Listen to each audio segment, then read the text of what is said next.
Et c'est dans ce contexte que les États-Unis, l'administration Biden, en appelle au Conseil de sécurité des Nations Unies pour soutenir un projet de cessez-le-feu à Gaza. Il y a même un texte américain qui va être soumis au vote dans quelques heures. Notre éditorialiste Slimane Zeguidour nous a rejoint. Bonsoir Slimane. Bonsoir Marc. Comment expliquer ce revirement après plusieurs vétos et une abstention? Mais d'abord, quel aveu d'impuissance que cet appel à l'aide sans précédent au Conseil de sécurité. Un Conseil de sécurité que Washington a si souvent rabroué en disqualifiant ses propositions de trêve et de cessez-le-feu par un veto abrupt.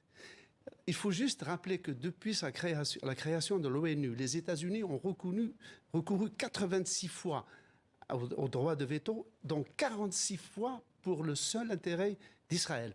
Donc ce privilège israélien a engendré chez les gouvernements israéliens actuels un sentiment d'impunité totale.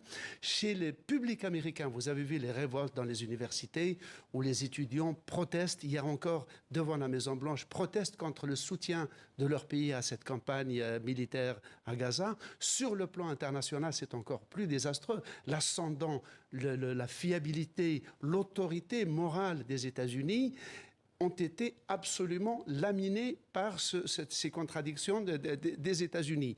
Eh bien, il faut maintenant, si ce texte est proposé, il n'est pas exclu formellement que les Chinois et les Russes, malicieusement, mettent leur propre veto. Eh bien, on suivra tout cela, Slimane. On rappelle aussi qu'il y a une présidentielle américaine qui arrive à grands pas.